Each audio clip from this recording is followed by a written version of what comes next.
Bienvenidos a todos a este video informativo. En esta edición hablaremos sobre el músculo esquelético de las aves. Espero lo encuentren de utilidad.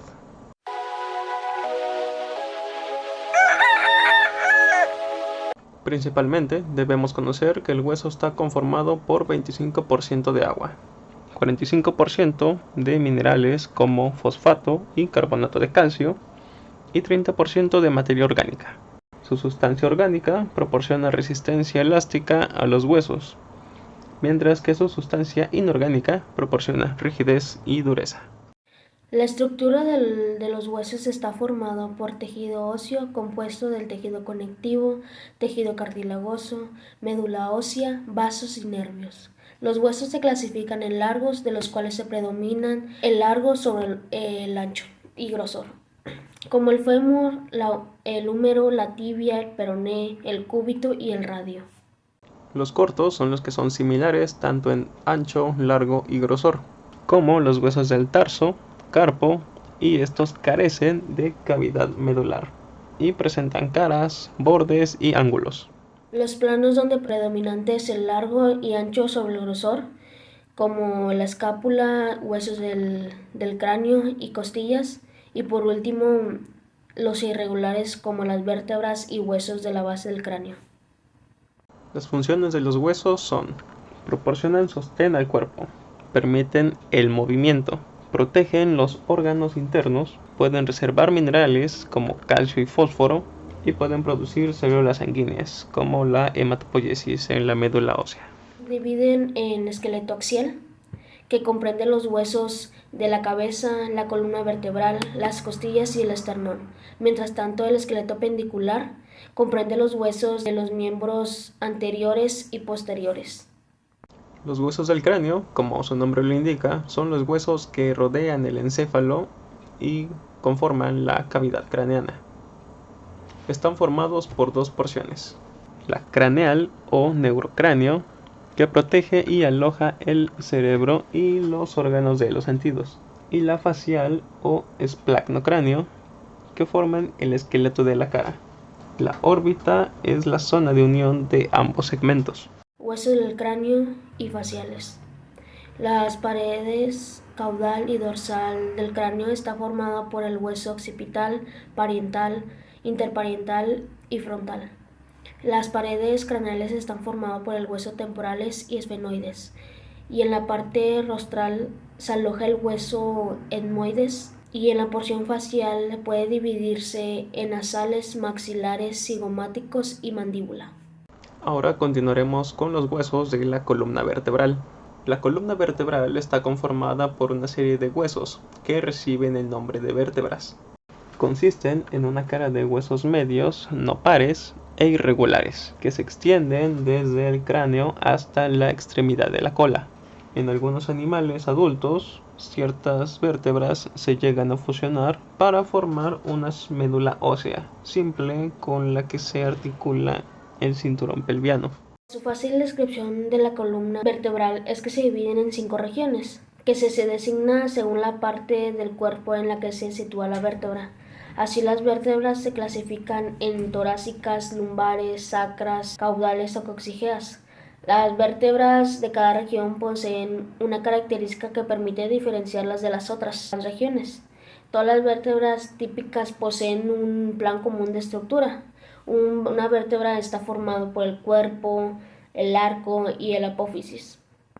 El cuerpo es una masa más o menos cilíndrica a la que se unen las otras partes. El arco se encuentra aplicado contra la cara dorsal del cuerpo. El cuerpo y el arco forman un anillo óseo que incluye el foramen vertebral. Los distintos anillos vertebrales, junto con los ligamentos que los unen, forman el canal vertebral, que contiene a la médula espinal y sus correspondientes membranas y vasos. Las apófisis son prolongaciones que presentan las vértebras, y las principales apófisis que se encuentran en las vértebras son las articulares, 2 craneales y 2 caudales, que presentan superficies articulares adaptadas a las vértebras adyacentes, y las superficies restantes son rugosas para recibir a los ligamentos y a los músculos. La apófisis espinosa es única y se sitúa dorsalmente a la parte media del arco. Varía considerablemente en cuerpo y dimensiones, forma y dirección de las distintas vértebras. Las apófisis transversas son dos y se proyectan lateralmente a partir de los lados del arco y constituyen la unión del arco y el cuerpo. Algunas de las particularidades de las distintas vértebras son, por ejemplo, las cervicales facilitan el movimiento del cuello, protegen la médula espinal, tiene apófisis articulares desarrolladas y la primera vértebra cervical se llama atlas y la segunda axis. Las torácicas tienen muy poca movilidad, su cuerpo es corto y cilíndrico y tiene apófisis espinosas muy altas para la inserción de la musculatura del cuello y la cabeza. Las lumbares poseen una gran solidez y permiten una óptima transmisión de impulsos motores del miembro pelviano al tronco, al cuerpo, y tienen unas fosas aplanadas y la cresta ventral gruesa y son largas. La apófisis espinosa es de longitud uniforme, inclinadas cranealmente, mientras tanto la apófisis transversa son largas, anchas y aplanadas. Las sacras tienen hueso triangular, aplanado dorso-ventralmente. Se articula con la última vértebra lumbar, la primera caudal y con el coxal o el ilión. Las apófisis espinosas son articulares, transversas y son rudimentarias. Y las coxígeas, que forman el esqueleto de la cola, las primeras son completas y el arco se reduce progresivamente. Ahora que ya revisamos algunas de las generalidades, podemos especificar que el esqueleto de las aves se divide en axial y apendicular. El esqueleto axial está compuesto por el cráneo, la columna vertebral, las costillas y el esternón. En las aves, las vértebras móviles son las cervicales y las caudales, y las vértebras fijas son las torácicas, lumbares y sacras. Los huesos del cráneo están fusionados, por lo que conforman un cráneo abovedado. Sus órbitas son de gran tamaño, separadas por un fino septo interorbitario y la ausencia de huesos interparietales. El occipital presenta un solo cóndilo y la cavidad timpánica es muy amplia. Los huesos de la cara se prolongan hacia adelante en forma de cono agudo, formando un pico, que es un rostro piramidal. El esqueleto del tronco, que incluye las vértebras, las costillas y el esternón. La columna vertebral de las aves está formada por vértebras cervicales, torácicas, lumbosacras y coxígeas. Las vértebras cervicales son numerosas, se encuentran entre 13 y 25 ya dependiendo de la especie y están provistas de apófisis salientes para la implantación de los músculos del cuello. La forma de S en las cervicales es para proteger elásticamente al encéfalo y el atlas tiene una forma de anillo y carecen de alas. Las vértebras torácicas están fusionadas, formando el notarium. La unión de las dos últimas torácicas, lumbares, sacras y dos primeras coxígeas forman el hueso sinsacro, el cual termina también fusionado al ilión. Notarium y sinsacro otorgan una gran rigidez a esta zona de la columna vertebral, rigidez que es necesaria para el vuelo. Las 5 o 6 primeras vértebras caudales o coxígeas son libres, permitiendo así el movimiento de la cola, mientras que las últimas se fusionan. La fórmula vertebral de forma general es C14, T7, LS14 y por último la CO6. Ahora mencionamos algunos ejemplos de especies y su número respectivo de vértebras. Primeramente, el gallo, que cuenta con 13 vértebras cervicales, 7 torácicas, de 11 a 14 lumbosacras y de 5 a 6 coxígeas. El pato, que cuenta de 14 a 15 vértebras cervicales, 9 torácicas, igualmente de 11 a 14 lumbosacras y con 8 coxígeas. El ganso aumenta de 17 a 18 vértebras cervicales, igualmente tiene 9 torácicas, de 11 a 14 lumbosacras y también 8 coxígeas. Y por último, la paloma, que tiene 12 vértebras cervicales, igualmente 7 vértebras torácicas, al igual que el gallo. También tiene de 11 a 14 lombosacras e igualmente con 8 coxígeas. Sus costillas no poseen cartílago costal, se distinguen en dos porciones. La primera es costilla vertebral y costilla esternal. En el primero y segundo par son falsas, es decir, no llegan al esternón. Todas presentan una apófisis llamada ganchosa o uncinada, que sobrepasan las costillas siguientes, excepto la primera y la última, formándose un tórax bastante rígido y resistente. El esternón presenta varias apófisis. En su superficie dorsal existen agujeros neumáticos que lo comunican con el sacro aéreo clavicular. En su cara ventral tiene una cresta esternal muy desarrollada, por cierto. En aves no voladoras, la superficie ventral del esternón es plana. El extremo caudal del esternón es cartilaginoso en las aves jóvenes y se va osificando conforme a la edad, por lo que para determinar la edad de un ave podemos confirmarla con la flexibilidad de esta. Respecto a su esqueleto apendicular, este se forma por cinturón pectoral que conforma la clavícula, el cacoides y la escápula. Mientras tanto, el hueso de la ala está el húmero, el radio, el cúbito, carpales y falanges. Y también está el cinturón pélvico, que está formado por el sinsacro, el ilión, el isquión y el pubis. Y por último está el hueso de la pata, que está formado por el fémur, el peroné, el tarsometarso, la rótula y los dígitos.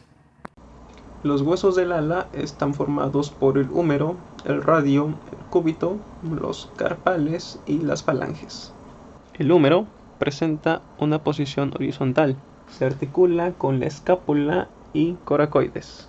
Con el ala recogida, el húmero se sitúa contra el tórax, paralelo a la escápula. El cúbito es mayor que el radio y entre ambos hay un amplio espacio interóseo y ambos huesos están curvados.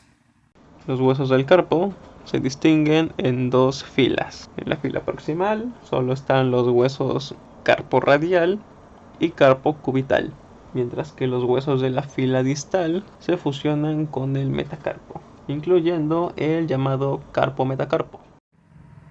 Se diferencian en tres dedos, el mayor provisto de dos falanges, el menor con una falange y el anular, también con dos falanges unidas al carpo metacarpo. Y a las alas falanges de los dedos mayor y menor, donde están los plumas de vuelos primarios, mientras que el dedo anular sirve de soporte a la bastarda. Continuando con el esqueleto del miembro pelviano, el hueso innominado o hueso coxal permite al ave poner los huevos. Está conformado por el ilión, isquión y pubis. Los dos coxales no se fusionan ventralmente. No existe sínfisis pélvica, pero sí lo hacen los huesos ilión con el hueso sinsacro. El ilión se fusiona con las vértebras lumbosacras. Su superficie pelviana es cóncava y forma junto con el isquión y el pubis la cavidad acetabular. El isquión forma parte de la pared lateral de la pelvis e interviene en la formación del agujero ciático y abductor. También la pubis es un hueso largo y fino, extendido caudalmente y tiene una forma de estelite y es palpable bajo la piel. El fémur es parecido al de los mamíferos y su parte distal se inclina cráneo-lateralmente. La tibia es el hueso más largo en las aves, constituido por la fusión de la fila proximal del tarso a la tibia. El peroné se reduce a un fino hueso afilado. Se encuentra lateral a la tibia hasta la mitad de la pierna. Por último están los huesos de las patas, que están formados por los huesos metatarsianos 2, 3 y 4, que se fusionan con la fila distal de los huesos tarsianos para formar el tarsometarso.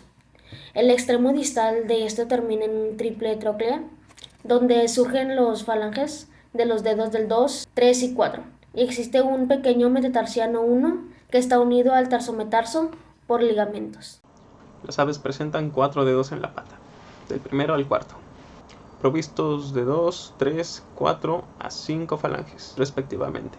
Y la falange más distal forma la base para la uña o la garra. Se tuvo la oportunidad de conseguir un cadáver de un zanate. Este ya estaba en un proceso de descomposición cuando se encontró. Se especula que murió de una pedrada, puesto que durante el proceso de limpieza se encontró su pata izquierda dislocada y una hendidura en su torso. Estuvo aproximadamente de 3 a 4 semanas a la intemperie antes de su recolección. El proceso de limpieza fue remojando en agua caliente sin hervir para poder desplumarlo. Sin embargo, dado que ya parecía estar en un proceso de momificación, por decirlo de alguna manera, fue mucho más difícil. Luego se dejó remojando en agua con cal por un par de días para remover la mayor cantidad de tejido. Una vez avanzado, se terminó de limpiar a mano y se volvió a remojar con agua oxigenada para el blanqueado de los huesos.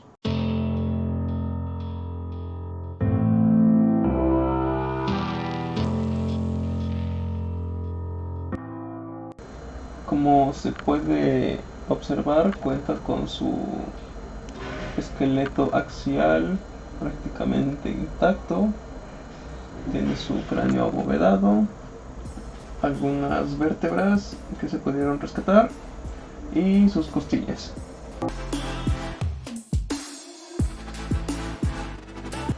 Todavía presentan sus alas prácticamente intactas con su húmero, cúbito y radio. Sin embargo, dado el corto tiempo de exposición a la cal, todavía presenta mucho tejido que no se pudo remover.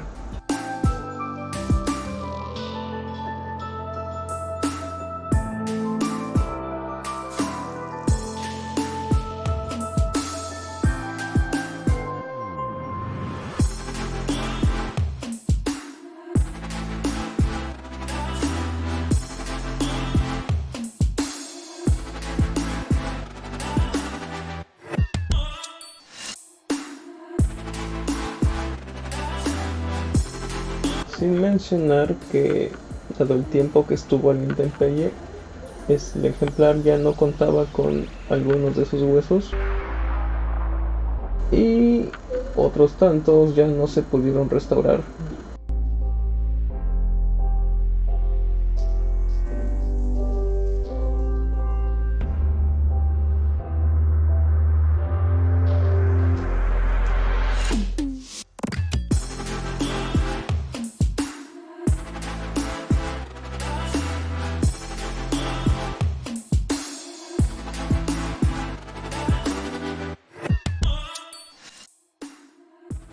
Así damos por concluido nuestro video. De parte de todo el equipo, esperamos que lo hayan disfrutado y haya sido de su utilidad.